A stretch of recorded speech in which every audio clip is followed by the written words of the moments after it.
setting. You can have as many signatures as you like by creating new. You would name the signature.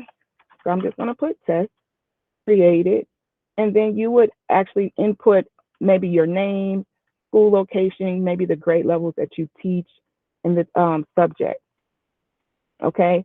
Now, also, once you have your signature done or any type of settings in here, oftentimes people just exit out or click on something to the left.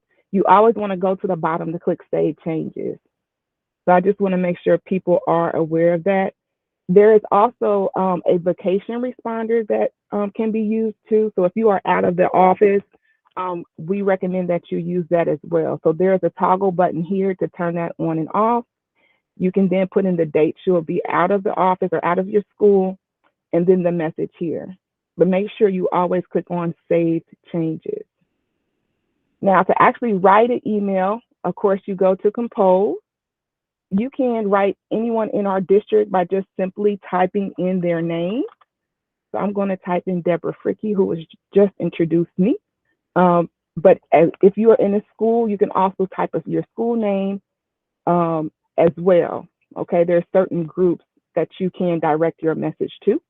Some cool features in Google Gmail or in the email is that you can delay or schedule your email to be sent at a particular time.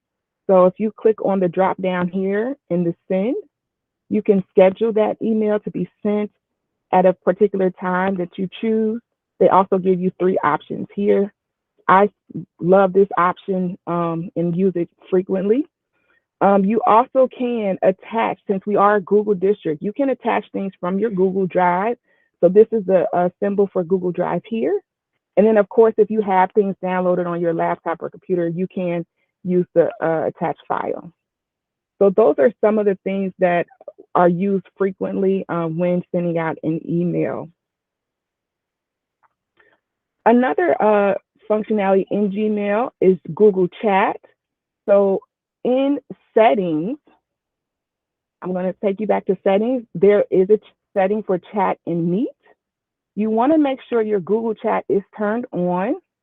So in order to do that, remember I went to the gear and I went to settings all, and then I just looked for chat and meet. So you want to make sure that that button is turned on. And then there's also other options that you can customize depending on what you want, what size you want your chat box on and things like that. But we use Google Chat frequently, especially in a district office. If you would like to chat anyone in our district, what happens is this chat option pops up. You click on the plus button, and then you can, again, type anyone in our district's name, and then their name will pop up.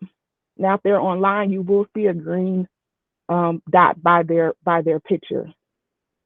Okay, so once I click on this, I can actually chat her a message and she gets it right away. It's almost like a text message, basically. The other option here I wanted to show is also the Meet. So if a lot of people are still meeting virtually, you do have the option to start a Google Meet right from Gmail as well. So you would click on New Meeting, and a Google Meet would pop up, and you can begin your virtual meeting, or you can schedule one. So you would do that in this option here. Okay. The other item I want to cover is the calendar. So if I go back to the waffle, there is an icon for calendar here.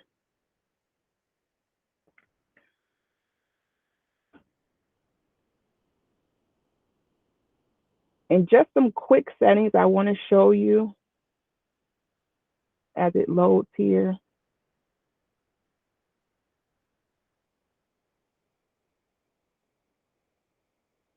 So you should, once you click on calendar, you should see actually your email address here. You can customize it by clicking on the right-hand side. You have access to several colors here. And then if you click on settings and sharing, you can customize the calendar. You can name it whatever you would like. You can even put in a description. But I want to show you how to add someone to your calendar. So if you wanted to add maybe your principal or maybe your lead teacher, Again, you would type in that person's name, and I'll do Tiffany Gray. She's my colleague. And you can actually define what type of functionality she has on your calendar, okay? Once you define that and click send, that person will actually get an email. So I know that sometimes principals have shared actually the school calendar. So you should have received an email from that from Google that they have done that. And once you have received that calendar, I'm going to go back to the main page. It will be under other calendars, okay? And then you can still customize these calendars based off your preference. One more thing I do want to point out is in the other calendars, there's a plus button here. You can subscribe to calendar. And I want to make sure you all know how to subscribe to the teaching and learning calendar, which holds all of our PD sessions. Okay, so if you click on teaching and learning, I'm already subscribed to it, but you should be able to click on that, and you should be able to it will pop up on the left hand side of your calendar screen. Okay. One more thing I want to mention, and then once you are subscribed to whatever calendar, if you want the event to be on your screen, you can check and uncheck the calendar box to have that, to view those options.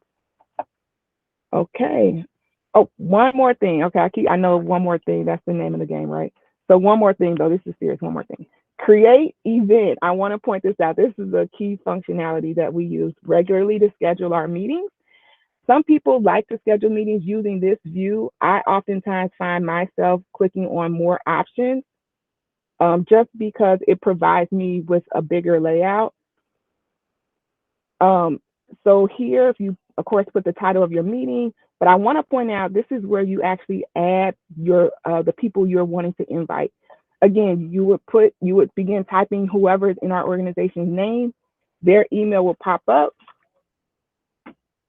You just click on their name, just easy as that. And then also based on your location. So if you're at a Woodward, you would be able to have access to all their conference rooms. So it's basically the rooms that are available are based on your location. Once you click save, this meeting invite gets emailed out to your guest list. And it also blocks the conference room you put in your room. Okay. All right. That is all I have. And I am going to send it back to Debbie. All righty. Okay, everybody. So now that we've learned a little bit about Google, I want to make sure that you have additional resources because that's just the tip of the iceberg, right? There is so much more that you can do with Google. So I want to make sure that you are aware that you do have access to some additional resources. So within the training, we have some links. And again, this presentation is available on the QR code on your agenda. It's also linked in the new hire course within Schoology. So you have access to a user guide, Google training, which includes some asynchronous things you can work through. There are also resources on our ITM website and through our Tech Talk course. In addition to that, we also have some training opportunities taking place next week. These are optional trainings. You don't have to go to them. But if you want to learn a little more about the basics, we have 2 trainings there. I just realized I missed a date on there, so I'll update that. We also have a session on how you can utilize Autocrat with some of the Google tools and resources, how you can create stations utilizing Google Slides, how you can utilize Data Studio, how to best organize your drive to start off the school year with success, and how to organize Chrome. So there's a lot of Chrome hacks that you may not be aware of. So this will be really, really helpful. We do have a link here on the right to our PD schedule. It'll allow you to easily sort and filter through the various opportunities that we have for you, not only next week, but upcoming throughout the school year as well. Up next, we have Clever with another member of LTT, the amazing Tiffany Gray. And so I'm going to pass it on to Tiffany. I'm going to stop sharing so that Tiffany, you can take over control.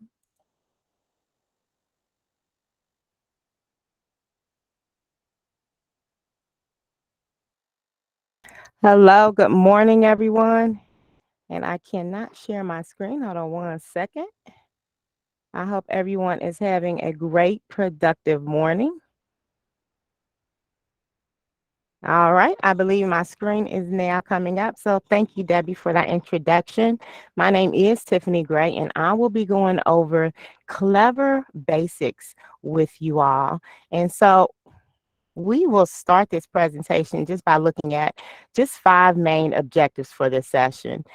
So I like to entitle the session The Know-Hows of Clever. So there's 5 main know-hows that you will learn, 5 main things that you will learn to do with Clever. First thing, we'll look at what Clever is. We'll look at how to log into Clever, how to use the Clever extension. We'll look at the second know-how, which is how to find and favorite apps or tiles. The third know-how is how to access class lists or QR codes. And then we'll look at how to create a page and add resources to a page. And then finally, we'll look at how to create messages as well as access the Clever library. So I know I'm not presenting, but if you just bear with me, we'll go ahead and start to look at what Clever is. So Clever is a way to Clever is a digital learning platform for K-12 schools, and it's in one friendly place for a single sign-on for messaging, analytics, and a lot more. Teachers and students can log into Clever and easily access district-approved platforms. Again, that's all in one place. And so we know the reality of a teacher is that you'll use multiple ed tech programs that students need to log on. So again, Clever helps you by using our PowerSchool, which is the district student information system. Classes are already rostered, so you don't have to worry about rostering classes. Clever allows you and your students to log in to various district applications, again, with just one login. And so the first how in the world do you get into Clever? So there's really 3 access points, and we'll talk about the one hopefully most of you have access to. So the first access point is, of course, you can simply go to clever.com. And when you access through clever.com, you'll need to choose the teacher option. You'll find your school name, and then you'll use your CPS Gmail credentials to log in. The second access to Clever is simply using, let me go to my next screen, looking on your desktop. Now, located on your desktop, you probably see this the Clever icon or the Clever tile. If you click on that icon, you would be able to go straight to our CPS portal. And then you'll use your CPS Gmail credentials again in order to go straight to your Clever portal. And then the third way that you can access Clever is by using a Google extension. Now, just for time's sake, I'm not going to walk us through how to get to that extension, although it makes it very easy and accessible to you in order to click on the extension. But if you click on the extension, you'll be able to go straight to the CPS Clever portal again. And once again, you'll use your CPS Gmail credentials. Now, I'm going to go ahead and switch my screen here. And so you all will be able to see, once you have used your CPS Gmail credentials, you would be able to, you'll go straight into your Clever portal. One second here. All right, so that takes us to the second know-how. As soon as you get to your homepage room in Clever, you'll notice you have all of the different, you can't see? Yep, give me one second. I heard that you all can't see my screen. All right, so once you get into your Clever portal, you'll have your home page room. And if you notice, you have all of these different applications or tiles. You can kind of use that interchangeably. As I scroll down, you'll see first the pages. You have some favorites that you can access. You have resources that you'll actually be able to access, and we'll talk more about that when we get into a Clever library. And then as you scroll down, you have all of the district applications. And again, these will come in handy because these are applications from our HR department. These are applications that you would also use for your evaluation, etc. All the district applications here. Okay. You also have some district apps if you need more assistance. And then down here at the bottom, if you want more assistance with learning and understanding how to use Clever, you can come to get help to the Help Center, to the Teacher Training Portal, as well as Clever Academy. Okay, so how do you find and favorite the app? Really easy and straightforward. If you notice, all of these apps have the little hearts by them up in the upper right-hand corner. And so all you need to do is click on, for example, I'm on Google Meet on that tile. You can simply click on the heart. And if you notice, that tile goes straight up to under your favorites. That's how you find, and that's also how you can favorite an application. The third know-how in Clever is to how you can create a teacher page. So located at the top, you notice this headliner that says pages. And so this teacher has a personal teacher page, and then also they have a teacher page that's just visible to you as the teacher. So let's walk through teacher pages and how you can build and personalize a teacher page. So in order to access your teacher page, you simply go down in the lower right-hand corner, click on that plus or the add, and then you see you have the option of page. When you click on that page, you then go to, you have an option to personalize the page.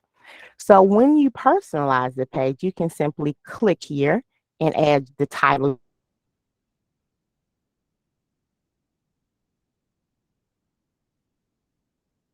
you would like.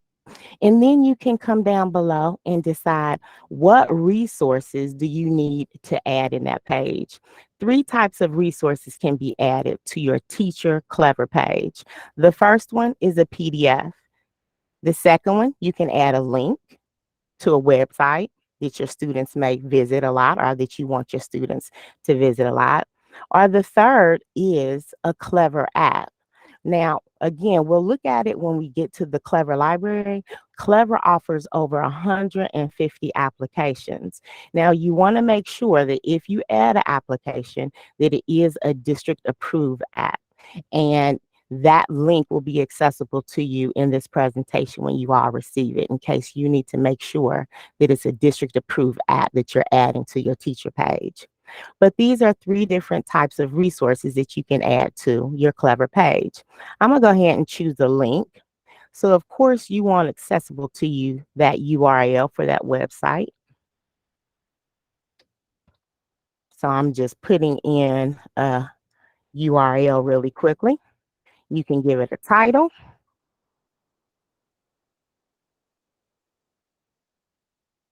And then if you want to, you can add specific categories in your teacher page. Categories, for example, like for ELA, for your ELA class, or maybe for your math class, if you want something specific there. You can also personalize it and add your own picture, or you can add one of the Clever icons that are already located here. So I'm going to do the light bulb. Go ahead and add that link, and you can see I have added a URL or a website link in my teacher page. Okay, so let's go on here to our know-how number 4, which is how we can get class lists and QR badges. Now, this is really important because, again, earlier I said that Clever is synced with PowerSchool, and we know PowerSchool, or we'll learn more about PowerSchool being our student information system. So with that said, if you come up here to your menu bar, you can go into classes. Again, classes is located up in your menu bar, far right. And you'll see all of the classes that are synced from PowerSchool. So again, you have your homeroom class. And if you click on your homeroom class, click right there on top of your homeroom class. all the students that are from PowerSchool that are synced in Clever will display here. So if you want to get your class list, here's an example of your class list. Now, no worries, because PowerSchool and Clever sync every night. So your class list in Clever will be updated daily. It'll take about 24 hours. For example, if you get a new student, that next morning, that new student should show on your Clever class list. So if you want to, now this is really great for pre-K to second grade teachers. If you need in order for your students to have an opportunity to log into Clever, you can print them off QR badges. So if you come up here to your lower right hand or to upper right hand corner, you have this option that says download class set of badges. Now I went on and clicked that, and what you'll see when I click on my PDF, your students will have QR badges that they can scan using their iPads, and they can use these QR badges. It helps them easily get into Clever. So if I'll go back here really quickly to I just want to go back and show you here on the login screen. Students can access using their Clever badge right here where the QR code symbol or where the QR symbol is. So when they click that, their camera will access and they can simply scan their badge. So again, they can just scan that QR code. So that's how your students can access their Clever using their QR badges. I want to make sure I'm sharing my right screen with you. Now, for example, if again, you can do your whole class set, or you can do individual students. In order to do an individual student, you can, again, just click on or highlight that student, and you can just download the badge here, and it'll just print off or download that specific student QR badge. So I'm going to go back out. And now we are going to look at our last know-how. The last thing that we'll learn for Clever today is how to access your library. So again, going up here to your menu bar, you have the third option that says library. Now again, Clever has over 150 applications that are accessible to us as teachers. You can simply search an application. I'm going to put in Khan Academy here to see if that application is accessible. And you'll see here the different ones that Clever has available to you. Click on it. And when you click on that application, you have an install button. Now, again, this is where you want to make sure that it is a district approved app. And again, that link will be accessible to you all in your slide deck that you have available for you today. So once you install that app, all you can have to do is come back out to your home page of Clever, and you'll be able to see that that app is accessible to you. And this teacher page has so many apps accessible, but you can simply search it by, again, typing it up in the search. Okay. And then the last thing we want to talk about today, and I'm going to go back to my slide deck, is messaging. Now, unfortunately, I am unable to access messaging on this teacher dashboard, but I'll really quickly show you what messaging looks like. Again, up at the top of the menu bar, next to your homeroom, you have the option to message students. In messaging, you can message your whole class and send a class announcement, or you can also message individual students. And then if you also have made connection with your families in Clever, you can message families as well. So again, all you would do is come here to the over to the left-hand side, click on that student, and simply message that student. Okay. Now, please remember, we have additional resources and that are available to you all. We have the Clever Academy. In Clever Academy, it includes asynchronous training and quick start guides. You also have the Clever YouTube channel that helps you out with quick start videos. And then the Tech Talk Schoology course, which I'm sure someone will review a little bit later with you all. This includes resources on managing student badges as well as teacher pages. So I'm going to go ahead and turn it back over to Debbie. Up next, we are going to move on to PowerSchool. So again, if you have any questions, drop them in the Padlet. I know you guys have been doing that. You're doing a fabulous job. We're trying to get those questions answered. We are now going to turn it over to Dr. Kimberly McLean, the one and only. And Tiffany, if you don't mind, oh, Kimberly's already on it. So Kimberly, you have the floor. Hi, everyone. I'm Kimberly McLean, and I work for the Internet Technology Management Department as one of the trainers. I'm going to talk to you very briefly about PowerSchool because we don't want to overwhelm you too much. Let's start with what PowerSchool is. It's our student information system vendor. We use several PowerSchool products within Cincinnati Public Schools, and we usually generically refer to it as PowerSchool or PowerTeacher. You'll hear both of those phrases. PowerSchool SIS, which is what we're going to look at first, is our system of record for student data. This means that grades, attendance, etc., everything that's in PowerSchool is what's recorded for a student's permanent record and is sent on to the state for all our required reporting. And PowerSchool is also what feeds student data to other applications used by the district. For example, you heard Tiffany say that Clever syncs with PowerSchool. So whatever information is in PowerSchool is what's put into Clever. So if you're ever seeing errors in your data or anything like that, it's generally going to be something you should check in PowerSchool and then report to the help desk.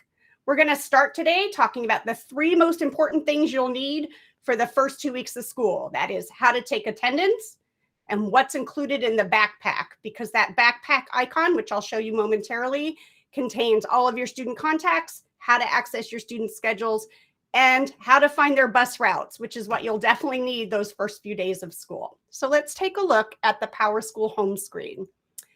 As Deborah said, PowerSchool is not working right now because we're doing all of the uploads. So this is the generic copy of a previous teacher's schedule.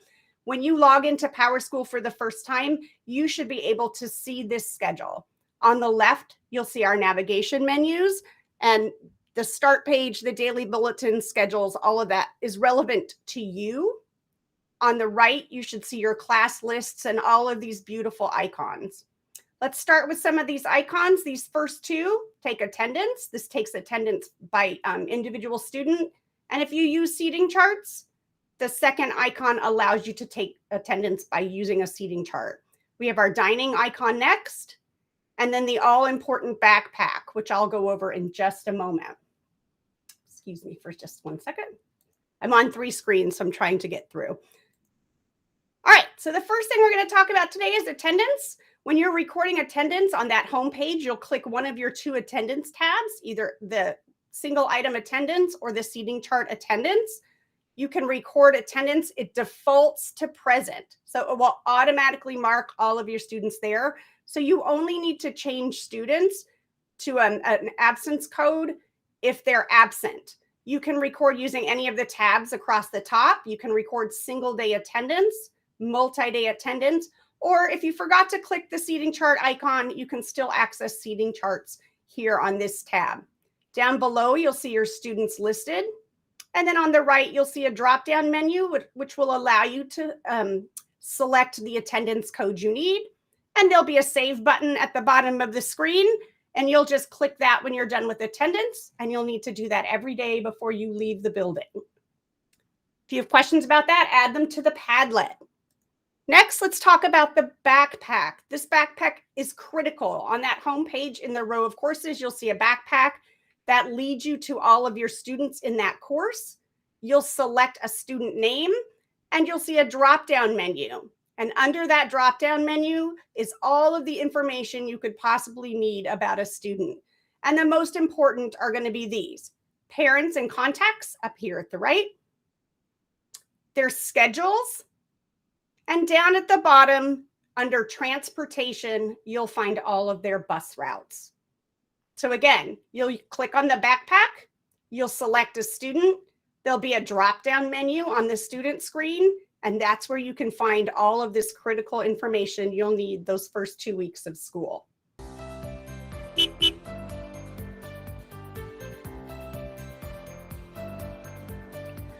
Welcome aboard. Let's take a bus tour around to see the different applications you can be using in your classroom.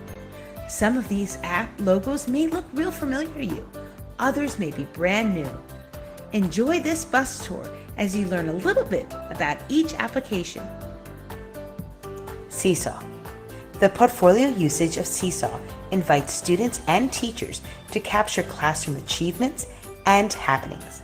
Seesaw allows for activity creation and sharing with students in ways that make it most appropriate for our youngest learners. Class VR. Class VR brings the world right into your classroom.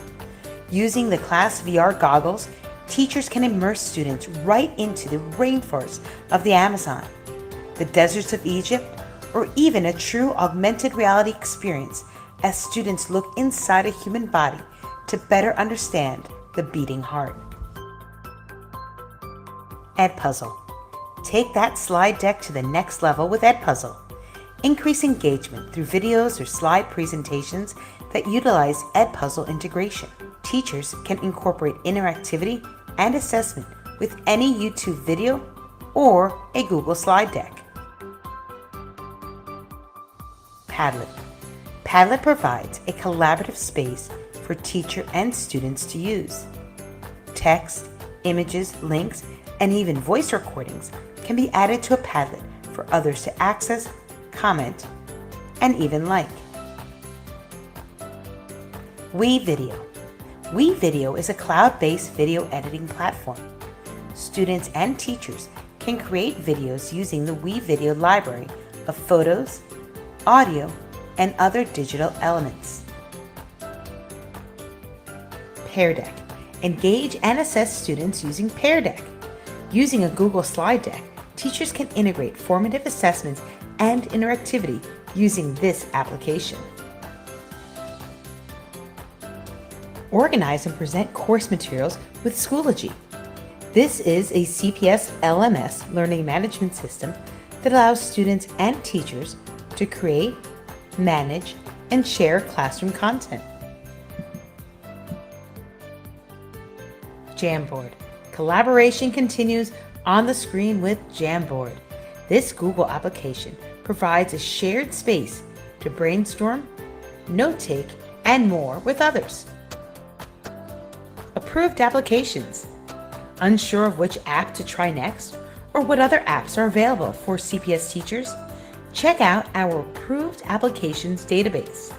Search to find EdTech support or solutions for your instruction. Manage student access to CPS applications with Clever.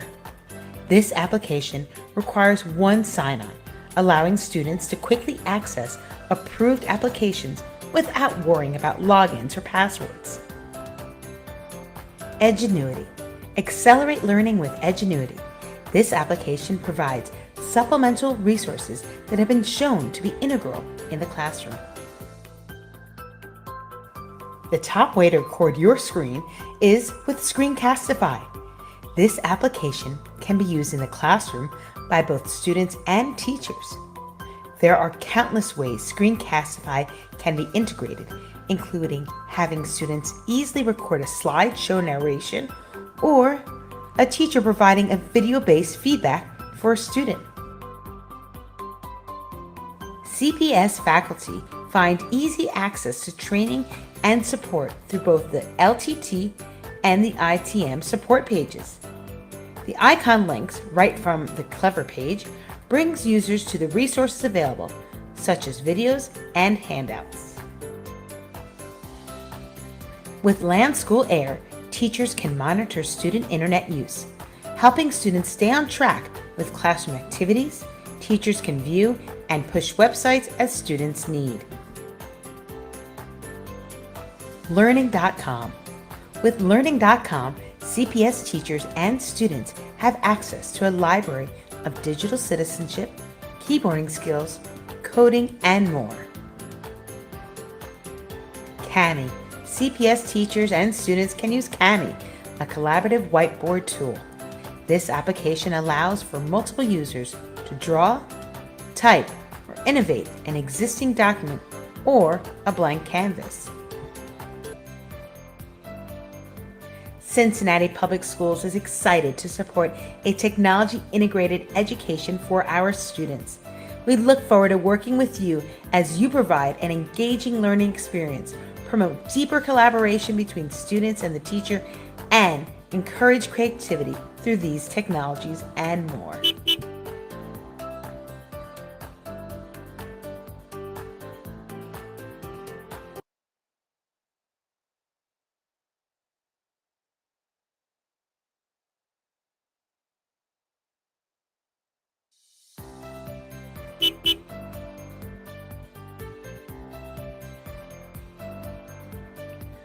Welcome aboard. Let's take a bus tour around to see the different applications you can be using in your classroom. Some of these app logos may look real familiar to you. Others may be brand new. Enjoy this bus tour as you learn a little bit about each application. Seesaw. The portfolio usage of Seesaw invites students and teachers to capture classroom achievements and happenings. Seesaw allows for activity creation and sharing with students in ways that make it most appropriate for our youngest learners. Class VR. Class VR brings the world right into your classroom. Using the Class VR goggles, teachers can immerse students right into the rainforests of the Amazon, the deserts of Egypt, or even a true augmented reality experience as students look inside a human body to better understand the beating heart. Edpuzzle. Take that slide deck to the next level with Edpuzzle. Increase engagement through videos or slide presentations that utilize Edpuzzle integration. Teachers can incorporate interactivity and assessment with any YouTube video or a Google slide deck. Padlet. Padlet provides a collaborative space for teacher and students to use. Text, images, links, and even voice recordings can be added to a Padlet for others to access, comment, and even like. WeVideo. WeVideo is a cloud-based video editing platform. Students and teachers can create videos using the WeVideo library of photos, audio, and other digital elements. Pear Deck. Engage and assess students using Pear Deck. Using a Google slide deck, teachers can integrate formative assessments and interactivity using this application. Organize and present course materials with Schoology. This is a CPS LMS learning management system that allows students and teachers to create, manage, and share classroom content. Jamboard. Collaboration continues on the screen with Jamboard. This Google application provides a shared space to brainstorm, note-take, and more with others. Approved applications. Unsure of which app to try next or what other apps are available for CPS teachers? Check out our approved applications database. Search to find EdTech support or solutions for your instruction. Manage student access to CPS applications with Clever. This application requires one sign-on, allowing students to quickly access approved applications without worrying about logins or passwords. Edgenuity. Accelerate learning with Edgenuity. This application provides supplemental resources that have been shown to be integral in the classroom. The top way to record your screen is with Screencastify. This application can be used in the classroom by both students and teachers. There are countless ways Screencastify can be integrated, including having students easily record a slideshow narration or a teacher providing a video-based feedback for a student. CPS faculty find easy access to training and support through both the LTT and the ITM support pages. The icon links right from the Clever page brings users to the resources available, such as videos and handouts. With Land School Air, teachers can monitor student internet use, helping students stay on track with classroom activities. Teachers can view and push websites as students need. Learning.com. With Learning.com, CPS teachers and students have access to a library of digital citizenship, keyboarding skills, coding, and more. Canny. CPS teachers and students can use Canny, a collaborative whiteboard tool. This application allows for multiple users to draw, type, or innovate an existing document or a blank canvas. Cincinnati Public Schools is excited to support a technology-integrated education for our students. We look forward to working with you as you provide an engaging learning experience, promote deeper collaboration between students and the teacher, and encourage creativity through these technologies and more.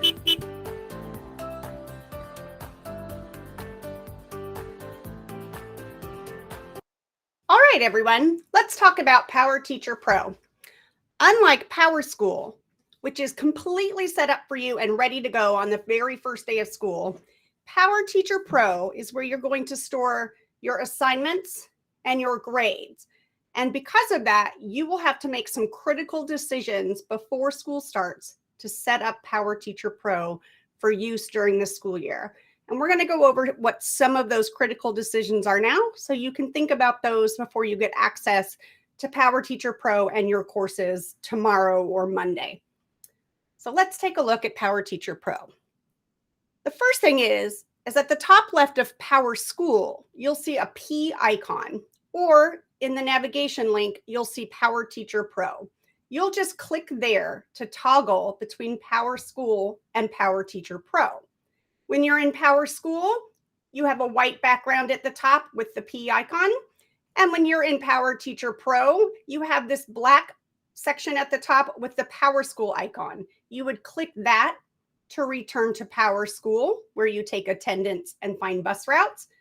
And here you can see the navigation menu on the left is a little bit different. You'll see your classes, grading, students, etc.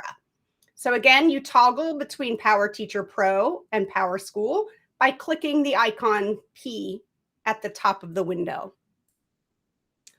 Today, we're going to talk about some tips and tricks that you really need for PowerTeacher Pro, including naming your courses, setting up your grading, which is where you're going to want to take some notes today, naming conventions for assignments, how we sync with Schoology, and how grading categories work. And then we're going to talk about reports and rosters. So first, let's talk about unique names for courses.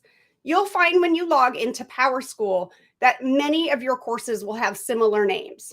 For example, if you teach Algebra 1, all of your courses will be named Algebra 1, and the only differentiation between them will be this little number to the left of the name representing which bell you're in. If you are a PE, art, or music teacher, especially in the elementary school, you may not even have that benefit. All of your courses might just be named kindergarten PE or fourth grade PE, and they'll all be in the same bell. And if that's the case, you're going to want to give them unique names so that you can differentiate between them in the system. And there is a place to do that in the settings under class descriptions. You'll see a custom class name here at the bottom, and then you can name the course whatever you want, and it'll appear under that name in your drop-down menus and are an option to appear on reports for, say, substitute rosters. And again, it's really important that you somehow differentiate between your similarly named courses. If you're a PE teacher, you might want to name your PE courses like kindergarten, PE, and then the teacher's name that you have for that bell. So you'll have to come up with some unique names for those courses though. And you're only limited to the size of this box. So you'll want to make sure that you don't come up with super long names for those courses. Next, we need to talk about setting up grade scale. In PowerTeacher, there are multiple grade scales. On the screen at the top, you can see our district defaults. The default is the standard A through F 100-point scale. Then there's the kindergarten scale, a 4-point rubric, and of course a summer school scale, which you will not be using during the school year. If you need to change to one of those scales, you'll go into your grade scale settings under grade setup. And for an entire class, you would change the grade scale here under this 4-point where it says 4-point rubric under that drop down. And if you want to just change the grade scale for an individual student, you would use the check boxes at the right. You might do that in the case of a student that has an alternative grade scale according to their IEP or something to that effect. So you can take a look at grade scales. If you have a custom grade scale, there are more grade scales available, which you'll be able to find in our Tech Talk course, information on how to access and request those grade scales. For now, I suggest you start with the default and see if that works out well for you. Next, let's talk about grade setups and calculations. One of the first decisions you'll have to make for this school year is whether you're going to use traditional grade calculations, which include total points or weighted grades, or if you're going to grade based on standards. And then you'll have to decide, if you're using standards, if you're calculating your grades based on the mean, the median, or the mode. Most elementary school teachers use standard grades, and most secondary teachers use traditional grade calculations. Once you've made that decision, you'll have to make another decision, which is, if I've selected traditional grading, am I going to use total points, which means all the points for every assignment are added up and they are added up for the semester? Or am I going to use category weighting, in which I designate, for example, tests will be 40% of the grade, quizzes will be 10, homework will be 5. And if you do that, you'll need to set not only the categories up, but the weights and the percentages, which you can see on the screen here. I don't want you to get overwhelmed today. There are lots and lots of training opportunities, videos, and user guides to walk you through that process. The critical choice you need to make over the next couple of days is whether you're going to use standard or traditional grading. And if you use traditional grading, are you going to use total points or weighted grades? Just thinking about how you're going to approach grading in your classroom. Next, let's talk about assignments. Before you create your first assignment, you want to consider some naming conventions. How are you going to organize what the assignments in your gradebook look like? And something to think critically about is our assignments in Schoology sync with PowerTeacher Pro, but they can only sync up to 50 character names. And you might feel like 50 characters is a lot, but you would be really surprised how many teachers very quickly go over that 50 character limit when they're trying to describe project 1, week 5, and then the long name of the project plus the date or something like that. So you can reach 50 characters very quickly. So it's a good idea to come up with some naming conventions that allow you to organize your grade book. And one thing to consider too is that you're going to use similarly named assignments, like you can see in the samples here, that you should find some way to differentiate between them. And also consider, you don't have to include everything about the project in the name, because every assignment in PowerTeacher Pro has a description field that is visible to students and parents. So it's possible just to name things like Project 1, Project 2, Project 3, and then put all the information that's critical to parents and students under that description so that your grade book will always stay organized and accessible to people. All right, let's move on to our next thing. You can sync all of your assignments that you create in Schoology with PowerTeacher Pro. It'll happen automatically if you set it up correctly. We have some additional training available on how to do this, but just really briefly, when you're setting up your categories in PowerTeacher Pro, which you can see down here on the left, They need to be an exact match to the categories listed in Schoology, which you can see here on the right. When I say exact match, that means capitalization, spaces, and spelling. So if you create, you can see here in the Schoology attendance, participation, practice. If you were to create those in PowerSchool, they would have to match exactly in order to sync. There's some more steps that need to be done in order to sync with Schoology that they'll talk about in a little bit in our Schoology section. And again, you have that 50-character assignment name limit. So when you're naming all of your assignments, make sure you try to stay under that and stick to your naming conventions. Next, let's talk about reports. One of the key things you'll need out of PowerTeacher Pro are absence reports. You'll need rosters for when you're going to be absent so that your substitute teacher can have access to your grade list and take attendance for you. Under the reporting feature, which you can see on the left-hand menu, there's an icon for reports. Very conveniently, there's one called Student Roster. And what you can do is customize that under Display.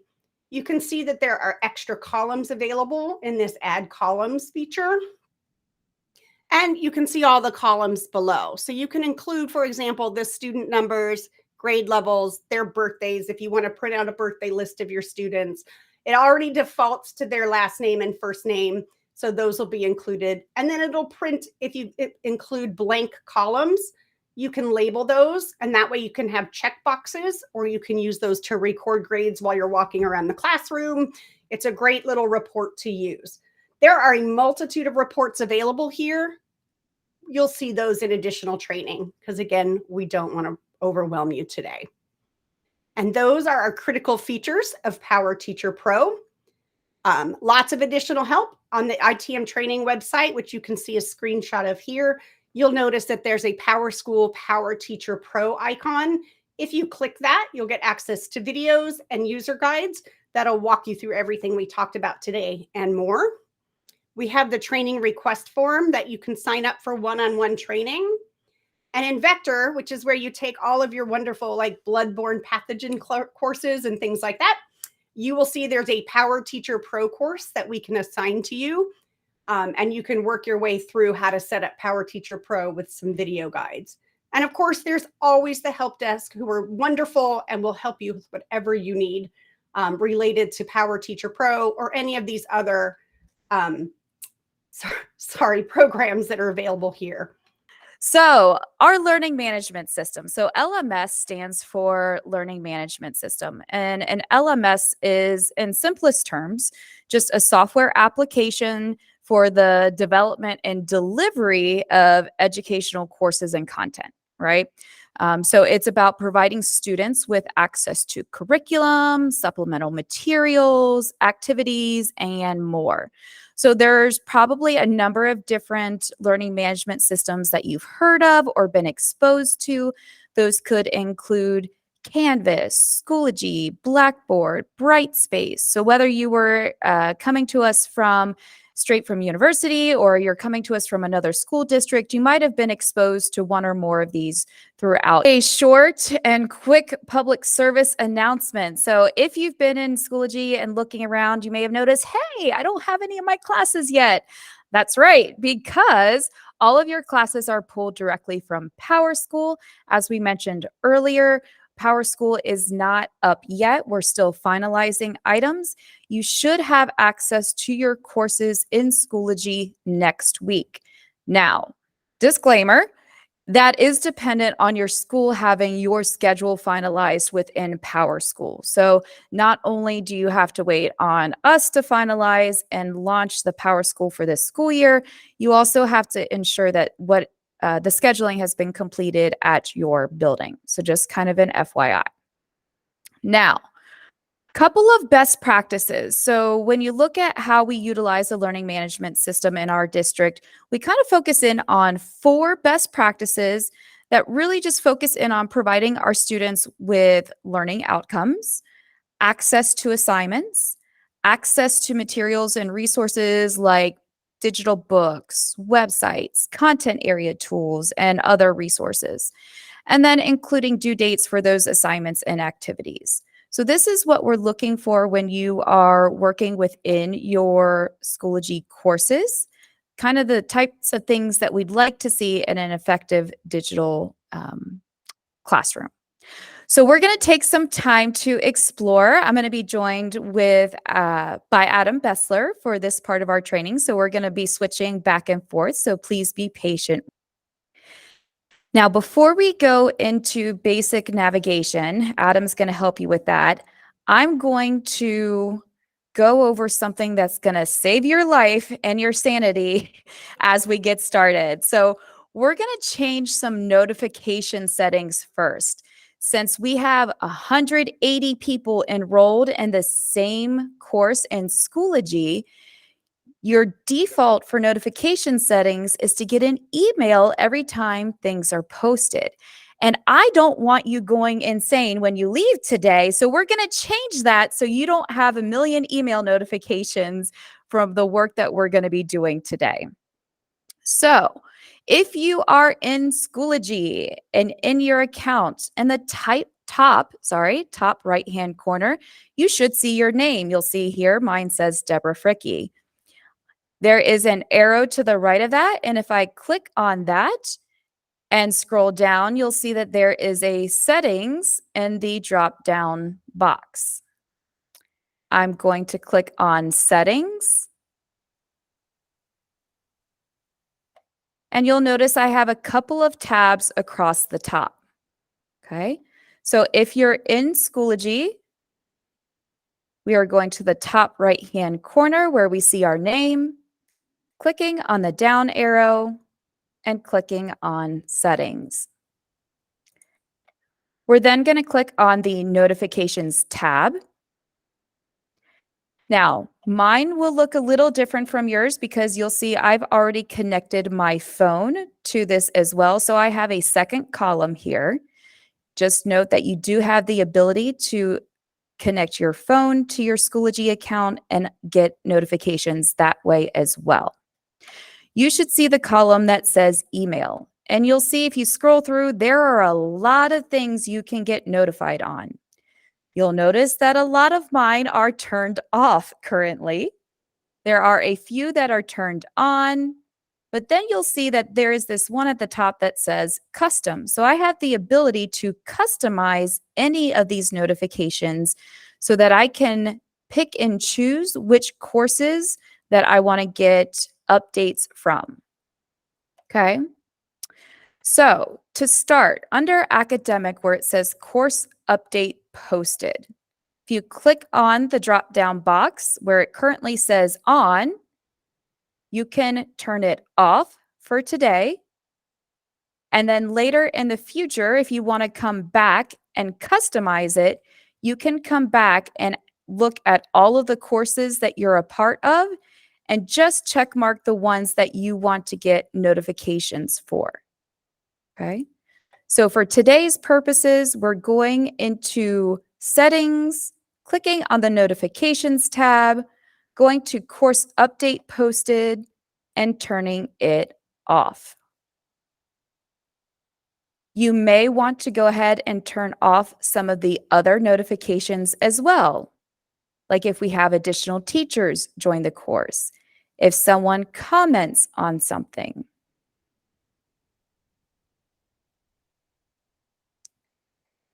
So I'm going to give everyone just a minute to adjust their settings. And when you're ready, scroll down to the bottom and hit the blue Save Changes button. For those of you who are still getting in, clicking on our names in the top right-hand corner, clicking on Settings, going to the Notifications tab, and for today, turning off email notifications. When you are finished, scroll to the bottom and hit Save Changes. At this time, I am going to pass the demo over to the wonderful Mr. Adam Bessler, who's going to go over a little more details on how to navigate Schoology. All right. Good morning, everyone. Excited to be here to share some kind of basic navigation of Schoology and just really ways to, and some settings and some assignments and all of that good stuff that you can use to get you started.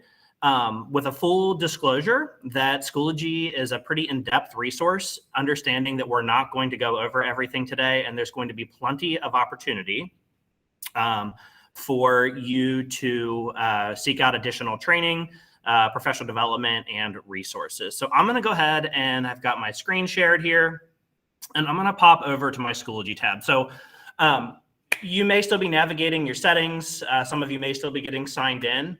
And I'm going to leave it up to you for how you learn best. And so I'll be modeling some things up on the screen for you. And if you are in a Schoology course or in our sandbox course already, you're welcome to kind of jump in and do those things while I'm doing them. So that style of learning is up to you. If you prefer just to watch and take notes, of course, that works for us as well. So I've signed into Schoology.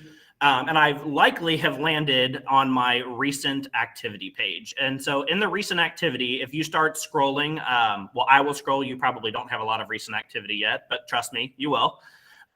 In your recent activity, you're going to see all different kinds of posts from across all of the courses and groups that you are in.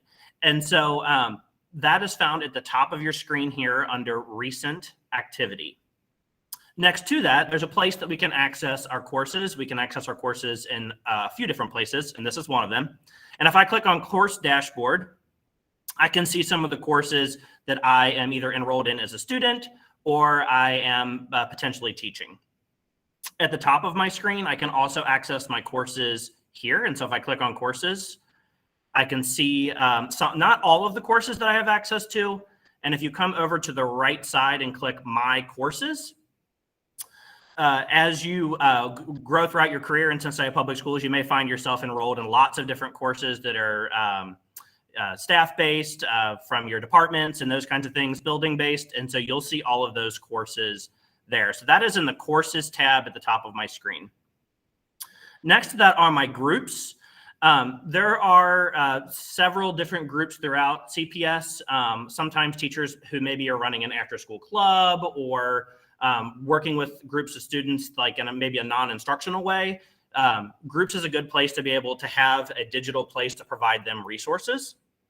And speaking of resources, you will also see the Resources tab at the top of your screen. So we're not going to get into resources too deep today because there's we could go for 2 hours on resources.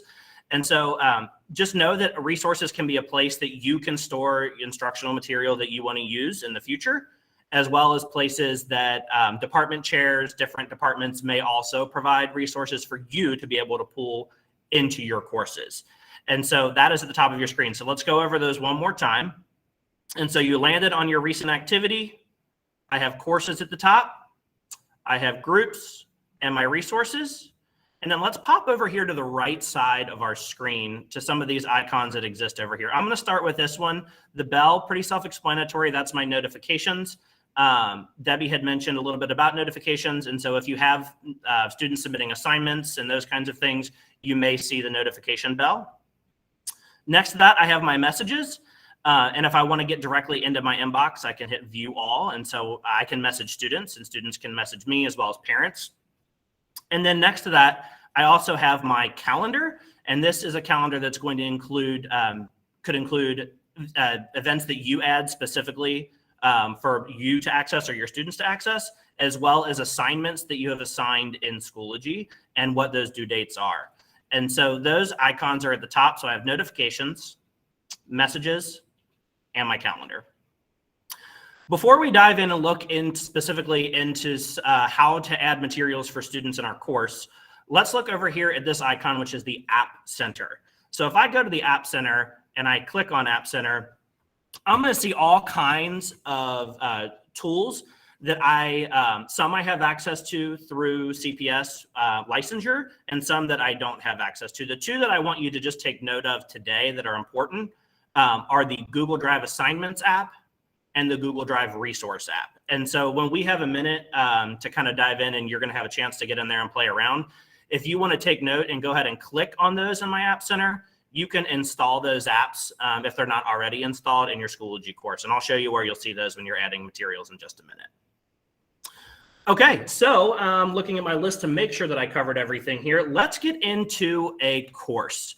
So I'm going to come up here to my courses, and I'm going to go into a sandbox course here. When we use the word sandbox course, we're really saying like a place that I can go in and add things, and it's not going to share for students. It's just a place for me to get in and kind of play around, just like the course that you're enrolled in today. So when I go to one of my courses, this is where I'm going to land. And so on the left side of the screen, there are all kinds of tools in Schoology that you can use. Debbie's going to cover updates in just a minute. I've got my gradebook, my Schoology gradebook, ways to set up, how I'm going to set up my grades, members in my course, as well as maybe even some additional apps that I have added into my course. But let's get into the meat. Let's get into the meat of adding materials for students, because that's our goal today, is that you walk away and you feel confident that you could post a material for your students on day 1 or day 2. So at the top of my screen here, I have this button called Add Materials. When I click on this dropdown, I have the ability to be able to add different materials to my course, assignments, tests, quizzes, links. I could do a discussion page. We're not going to get into all those today, but we will look at some of them. But I can also add a folder. And so in a few minutes, you're going to spend some time reflecting with your group on the best way to structure your Schoology course. And folders give me that opportunity to do that. And so if you look in my course already, I do have some folders set up. I decided to set up this course by unit. And then I also have a folder at the top for daily bell ringers. So if I click on Add Folder, I'm going to get a pop-up that lets me give the folder a title. If you're into color coding, you can choose your color, and then add any additional details that might go along with whatever is in that folder for your students. So I'm not going to add a folder right now. Let's go in and though add an assignment. And so I've got my folders, and I decide that I want to add an assignment. Let's say I want to add an assignment specifically to Unit 1. I would recommend that you go ahead and click on your Unit 1 folder and open that up and come up here to Add Materials, and then add that material into your folder. So I'm going to add this assignment. And so I've got lesson 1 and lesson 2. So let's call this lesson 3, and whatever that lesson might be. And then maybe I can add my learning targets in for my students. And then I can come down and customize and add the materials or activities that my students are actually going to do. So remember before in the App Center, we installed the Google Drive Assignments app. Whenever I work with teachers in our district, I find that we use the Google Drive Assignments app very often. I highly recommend that you add that to your Schoology courses, because it connects your Google Drive, where you might have learning materials for students, and your Schoology course, and allows them to work together to create an assignment for students. And so if I clicked on Google Drive Assignments, because I have signed out, there we go, let's sign in. I'd sign me out, perfect. It's going to prompt me to sign in with my Cincinnati Public Schools Google account. I'm going to do that. I'm going to hit the allow button the first time. And then it's probably going to take a minute because my Google Drive is a little messy. And so please pass no judgment on me. And so I could find the activity that I'm looking to add directly into my course. And so let's say I want to add this activity here. We'll call this untitled presentation, and I hit attach. Now watch what happens here. So under Google Drive Assignments, it tells me that this activity has now created a copy for every student. And so this is like your digital copy machine. And so it's now created a copy for every student of whatever this Google activity is. I want to refer back to some of our best practices that Debbie had mentioned before, making sure that we add a due date for our students. And so I'll add, let's say the 26th. If I've set up any grading categories, Dr. McLean had talked a little bit about grading categories. I can assign it to a grading category. And then I can come down and I can go ahead and create the assignment. There are some other options that you have when you're building your assignment, such as assigning to specific students, aligning learning objectives, but we don't have time to get in that today. But do know that we have some professional development offerings that can show you how to do those things. And I'm going to hit the create button. And now my assignment drops to the bottom of my Schoology assignments list. So I went here to add materials, and I added an assignment. As you can see, we can add tests and quizzes. we could just put a link in for students. And so let's say I want my students to introduce themselves using maybe a Flipgrid or Flip as it's renamed. This might be a place that I could just drop that link in. And so when I put the link in here and I add it to my page, it's going to show up for my students. So we're not going to add that link right now. And then I can add discussion boards as well as other third-party tools. And so this is a little bit more involved. And like I said, we are offering some PD on how to connect some of those tools that we have access to that you heard about in our kind of commercial video that we played. So another thing I do want to show you, because I'm going to be honest here for a minute. It took me about 6 months before I even knew this existed, and it saved my life. So when you're going through your Schoology course, watch, and if you're watch the screen real closely, because when I hover in between an assignment, this tiny green line shows up with a plus button. And I never paid attention to it before. I just thought, whatever, it's just kind of doing, you know, it's just showing up. But I learned that when I find that green line in between unit assessment and lesson 1, and I click there, it will let me insert a specific activity in order on my Schoology course. And so let's say after the pre-assessment, I need to provide an additional link or material. And so I'll go here,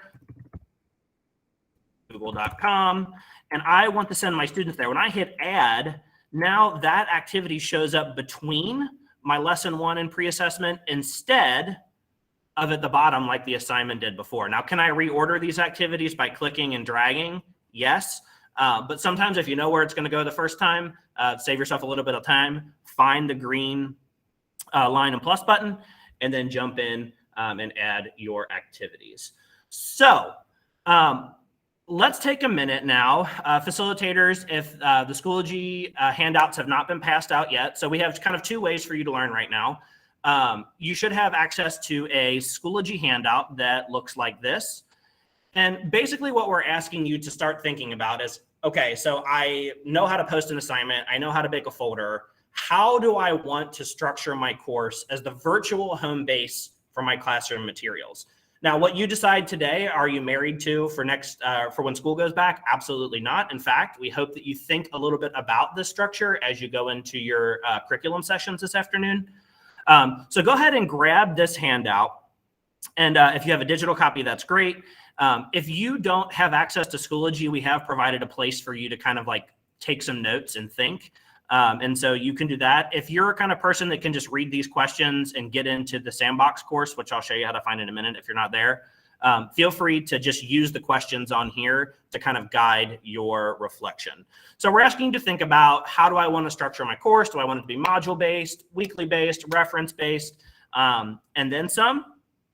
And then go to that sandbox course. So I'm going to come up here to my courses, and I'm going to come over here to my courses, and I'm going to scroll until I find that sandbox course because I did not save it. There it is, new teacher sandbox. And now you all have access to this course as a teacher. And so when you're thinking about how to add materials, course structure, those kinds of things, feel free to use this as your place to play around. And then you can use your handout to take some notes for when you actually get access to your courses for later. Excellent. Thank you, Adam. Okay, so when I share my screen, you may notice that when I go to Schoology, it defaults to this course dashboard. Now, that's personal preference for me because I want to see my courses so that I can quickly get in to courses right away. But for most individuals, your Schoology login defaults to the recent activity. And the recent activity is kind of a news feed of all of the updates that have been posted from the various courses that you are a part of. Now, your students will see this as well when they log into Schoology. So if you're posting updates within your courses, they'll be able to see that on the front page as soon as they log in. Now, before we move into how you can utilize updates and some of the different things you can do within them, I do want to take a minute to talk about what courses can look like for other personnel. So like our educational support personnel, our counselors, our social workers, psychologists. You won't have access to courses that are automatically created because you don't have schedules in PowerSchool, right? But you do have the ability to request a course be created, and then you can invite people using an access code, or you can add people yourself if you know who you want to add. For example, when I was teaching at Hughes, our school counselor chose to have a 9th grade course that was available to all 9th grade teachers and 9th grade students. And within that course, she would post different information. Granted, this one's a little older, so, bear with us. You'll notice that they're unpublished right now. But she would post updates. She would post different reminders for students and things of the sort, along with the teachers as well.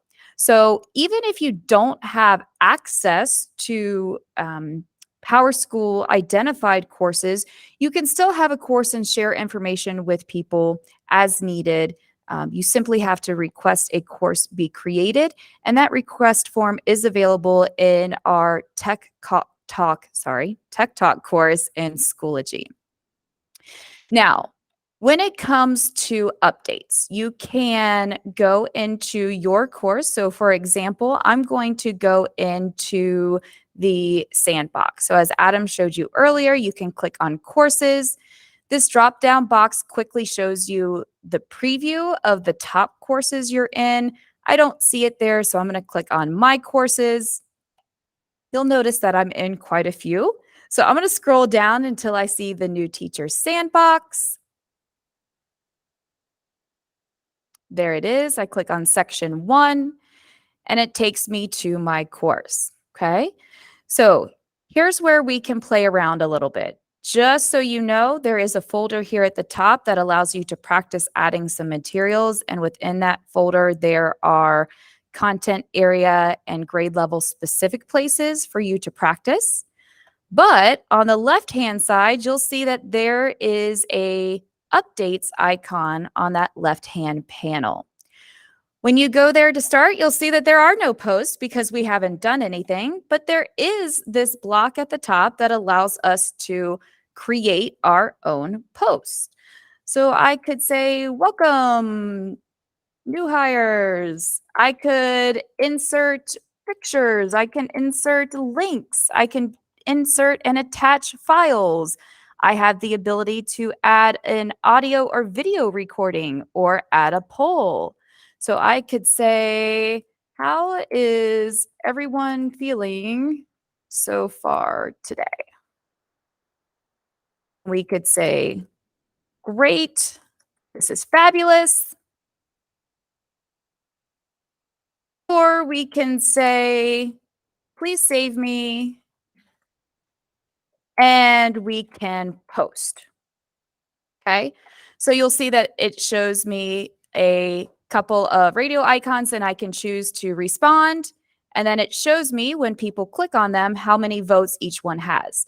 Now, keep in mind, this is just like voting at the polls. You're not going to know how your students have voted because it is anonymous, but you will get a good idea of how people are feeling.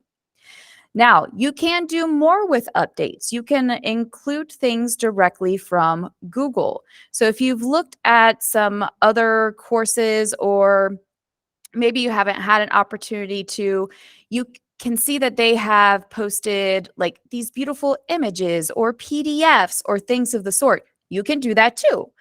So if I were to look at the bottom underneath, I have a couple of different options in my updates. I have the option to add a file. If I do that, it's going to add it directly from my computer. I have the option to add a link. I have the option to add a resource, and this is where I can add anything from Google Drive.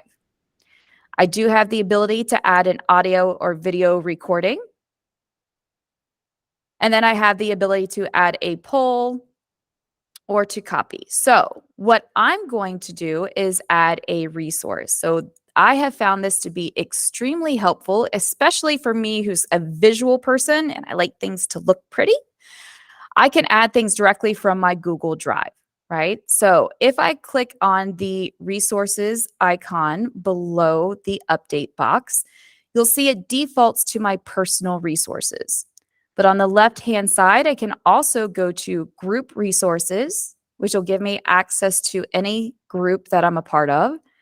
But then I also have apps. Apps is where I can pull anything in from my Google Drive. Okay, so that's what I'm going to practice today. Now, occasionally, if I've been in it too long, I might have to like log back out and log back in. So bear with me if that happens. But I'm going to look for PD post in Schoology.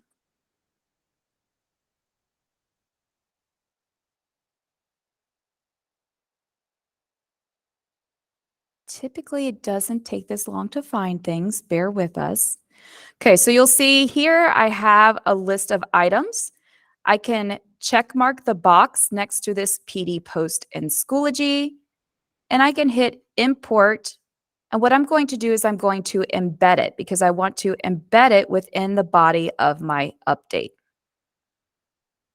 Okay, so now here in my box, you see I have this lovely little image. This is a slideshow. If it has multiple slides, they can click through them. But then I can add whatever information I want. Sorry, my mouse is giving me fits above it as well. So I could say, please check out the LTT PD schedule for upcoming training opportunities. I can choose to enlarge the font. I can choose to bold. I can underline. And then I can post. So now you'll see that it includes or embeds that image directly within my update. So if we were to go back to our home page under recent activity, that should now appear in our newsfeed. So here we have the embedded slide. Here we have our poll. We got a couple people testing it out. Awesome. Glad to see that. Now, what I'd like you to do for our purpose today, because there's a ton of things you could do, right? I want you to start thinking about what your very first post in your course is going to look like. Now, you do have the ability to turn a post into an announcement, and I'll show you how to do that after our activity. But first, I want you to think about what you want to include in that very first post. So in your Schoology handout, activity number 2 has you looking at what you might want to include. So in your first post to students and families, do you want to include a bio for yourself? Do you want to do a video introduction? Do you want to include your course syllabus or contact information, how people contact you outside of school hours if you allow that? Do you prefer them to email? Do you prefer them to use Schoology Messenger? Do you want to include office hours if you plan on having any? Or maybe you want to add a poll. So I want you to take this time. We're going to do another 5 minutes. Take this time to think about what you might want to include in that very first update to your families and your students. You have a worksheet if you want to use it on paper to do some brainstorming. You also have access to the sandbox if you want to practice what that might look like. You can go in and practice recording a video if you'd like. You can practice adding files, whatever you'd like. We're going to give you 5 minutes to think through what you want to include on that very first update to your families and students. Hopefully you had an opportunity to reflect and think about what you might want to include in that first update. Again, you've got time to think through it and you might change your mind. So once you get into your afternoon curriculum session and you learn a little bit more about the resources you have available to you, you might be tweaking your course structure or tweaking that first update. So just come back to it later once you've had an opportunity to learn more this afternoon, think through it, and get that ready for the start of the school year. Moving on, I do want to share with you a couple of other things before we move on to our next topic. First of which is how you can add a co-teacher. So Intervention specialists, listen up. Core content area teachers, listen up. So intervention specialists are not automatically added in as a teacher within the courses. Even if they're listed as a co-teacher in PowerSchool, they don't automatically get loaded as a co-teacher in Schoology. So you do have to do that on your own. So on the left-hand side on this panel, you'll see that there is an icon that says members. When you click on members, you're going to see a lot of them in here for this particular course, but typically you'll see yourself listed at the top with this little badge next to it, meaning that you're an admin. And then you'll see all of your students, okay? You have the ability to add members by clicking on the gray Add Members box. This should default to your school. So let's say I'm at AWL, right? And I want to add an intervention specialist, or I want to add the librarian, or someone within my department, maybe my principal, right? I can search for that person's name. I can click, and I can hit Add Members. Now, keep in mind that when I add someone, it's going to automatically add them as a student. Every night, we resync with PowerSchool. And so if that student is not listed on your PowerSchool list, it kicks them out. In order to keep that co-teacher in, you have to make them an administrator, okay? So I added Cindy Lucky, fabulous teacher over at AWL. If I click on the gear icon on the right, next to her name, a drop-down box appears and I can say, make admin. I click confirm. And then since I wanted all of you to be administrators, I'm going to do that with the rest of these as well. Click the gear icon, make administrator, confirm. That way you guys can continue to use this as you leave today to practice whatever you'd like. And then once someone is made an administrator within your course, they stay there. So you don't have to worry about that overnight sync. They'll remain in your course until you decide that you no longer need them in your course. And if that's the case, you can click on the gear icon and hit unenroll. Okay? So keep in mind, any intervention specialists, counselors, other co-teachers, principals, anyone who's going to be supporting in your room does need to be added as an admin in order to stay there, okay? Now, a couple of other things. You do have the ability to sync your gradebook. I know Kimberly mentioned that earlier during our PowerTeacher Pro demo. We're not going to go over that in detail today because you don't have access to everything you need for that. But I will say that I do find that to be quite a time saver. I myself used it and absolutely loved it. If you want to come to one of our optional trainings next week, you will learn how to do that. There's also user guides that will show you how to do that as well. In addition to being able to sync your grades, you also have the ability to link courses. So if you have multiple of the same course, so if you're a high school teacher, for example, I taught information technology, I had 5 bells of it, they were all the same. I was able to link those courses together. So instead of being 5 separate courses, it was one linked together. So I didn't have to add materials to each individual course. I could add it to the linked course and it would show for all of my students.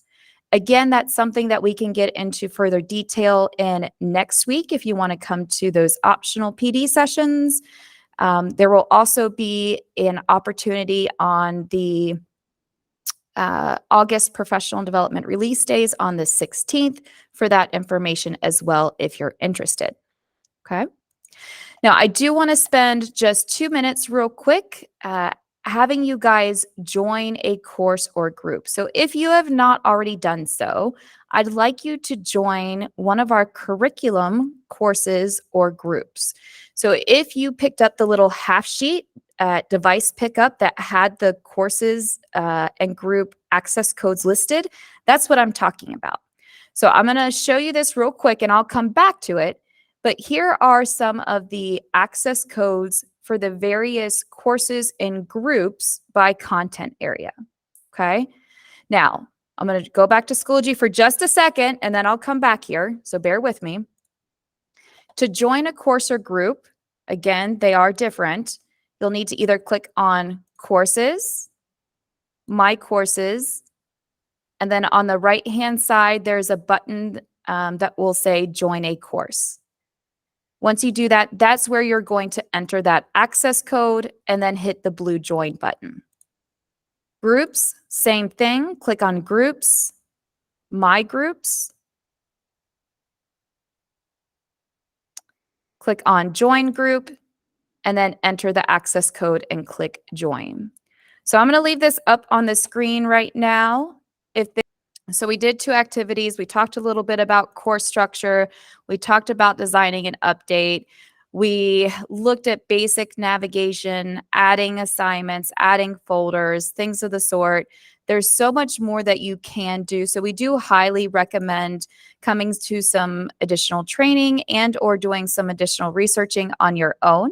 So there are some resources that are available to you. The Schoology Help Center has a multitude of very detailed user guides with videos, step-by-step instructions. They're fabulous. We also have a lot of resources within our Tech Talk course in Schoology, so you can also go there and check that out. At this time, I'm going to pass it on to the wonderful Bridget McComas from our Department of Student Services, who's going to go over EdPlan with you. All right, so if you're in that room and you ranged yourself from 1 to 5, I want to challenge you to think about making yourself a 2 if you were a 1. If you were a 5, I want you to think about staying there. So just bump that engagement meter up a notch, because the things that I'm going to present to you today are things that are important, but also things that you can access again at any time. So it's important to engage and pay attention, but it's also important to know that none of these things are things that you cannot get to again. So in any educational setting, we have students who have individual education plans, students who have LEP or limited English proficiency plans. We have some plans for gifted students and enrichment.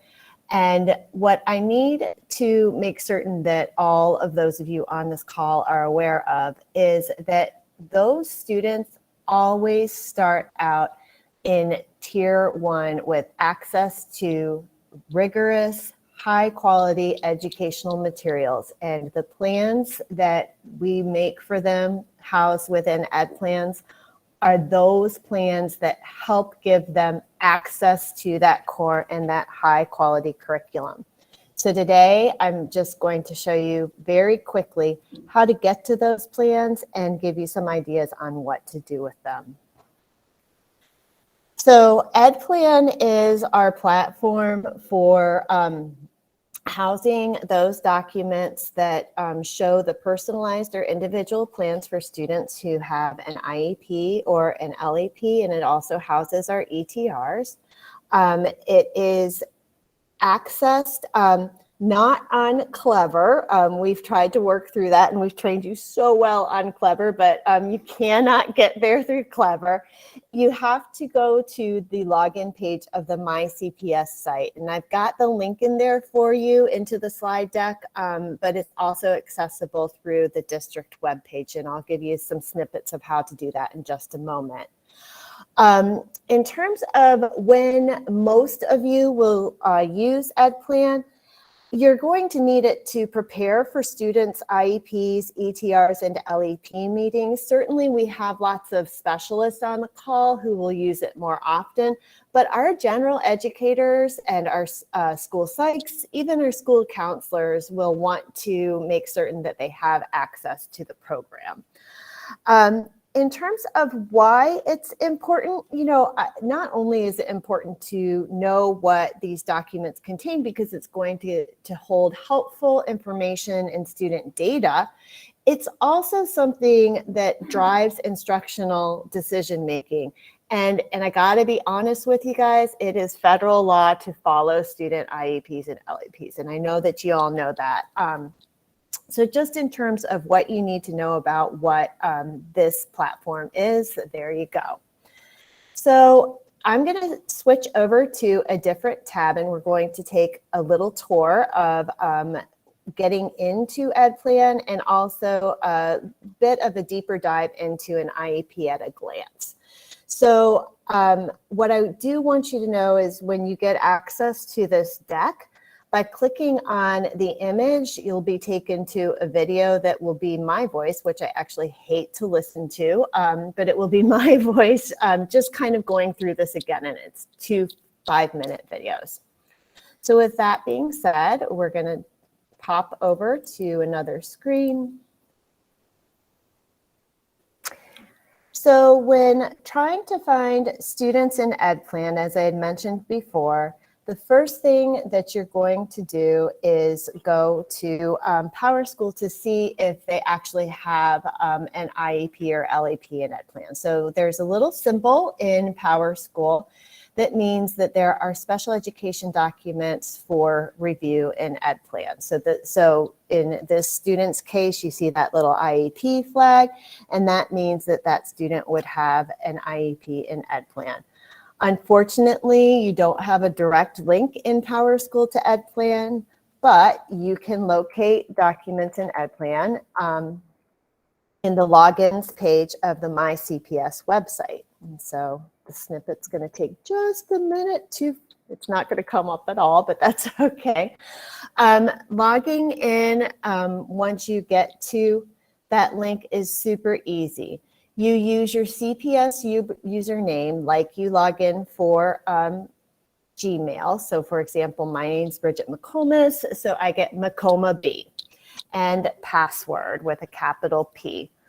If for some reason you don't see that password working for you, you can contact the Department of Student Services and we'll make certain that we get you that link. I'm going to walk you through the platform for a couple of minutes so that you can see what it looks like. It is very user-friendly, in my humble opinion. At your top green button bar is your navigation. It contains a home page. It contains access to students. It contains report writing wizards. So our intervention specialist would go there to do progress reports. It contains some additional settings. My platform looks a little different because I have a different admin setting, but it won't be too different from what you'll see. So I'm thinking, I really want to look at a student's documents. I'm not certain, I'm preparing for a test and I'm not certain what the accommodations are on their IEP to get them what they need for this test. So there are two ways to find students.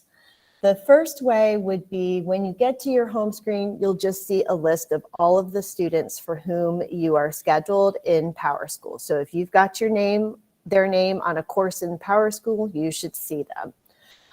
The second way is to do a search, and that's what I'm going to do today. And so my friend, Tony Simonson, who is in our Department of Student Services and is kind of he's our data systems analyst, but he also manages EdPlan accounts. I'm going to go ahead and pull him up as our sample student today. So you may have noticed I just typed his name in. I get the select a student account. And when I click on his name, I'm taken to a demographics page that gives a student profile with personal information. It gives some information about the school that he's in, and in this case, there's no school name because he's a test student, but it will also give you information on his guardians. And so in this one, just so you know, the Director of Student Services is Margaret Hall, and so she's Tony's mom today. So with that being said, we're going to move off of this screen. Please don't believe that she truly is Tony's mom. She'll kill me. But anyway, we're going to move into one of my favorite places to go. Truly it is because it's kind of like Command Central for documents.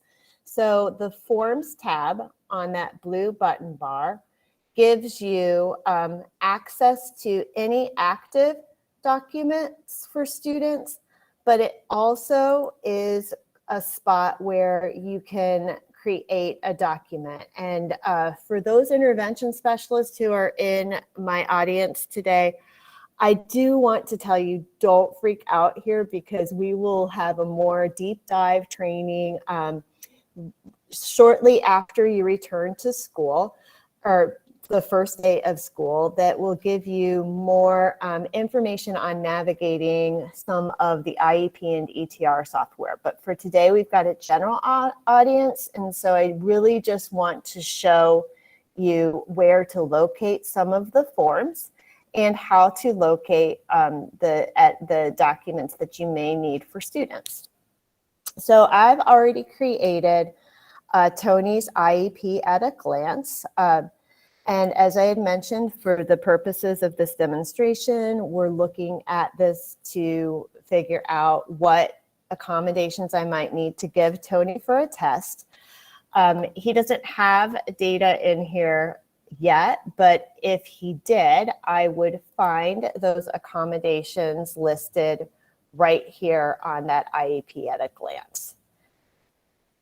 And actually, I realize that you're not seeing the IEP at a glance. I'm going to go ahead to the second page. You see you have the present level of academic and functional performance. And then down here, you have accommodations. If there was data in this section, you would see things like extended time. You would see frequent breaks, and you might see access to a read aloud. So I do want to just give folks a kind of a precaution. An IEP at a glance is not a substitute for the student's actual IEP. The actual IEP would contain much more data on the student that would help you make instructional decisions. Some of those things include their present level of academic achievement and functional performance, which gives a comparison to typical peers. It also includes information with regard to their post-secondary transition statements. There is information within their profile, which will give you things for how to make educational decision making work. So I'm going to pop out of this presentation, and I'm going to go back in and just do a quick review of what we've learned today. So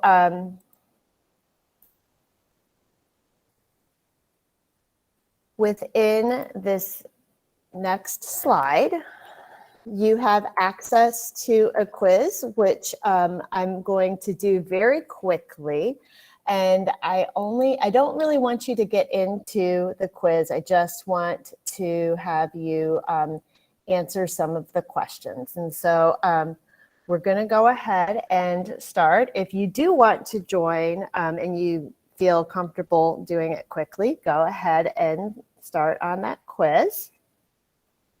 I'm going to give people a couple minutes to join. You should be able to go to joinmyquizpd.com.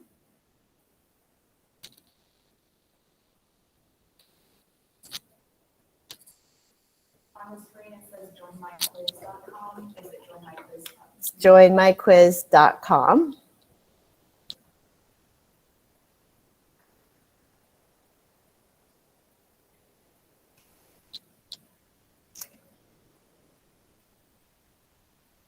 And I'm going to experience some technical difficulties here. So what I'm going to do is just have the room think about, I'm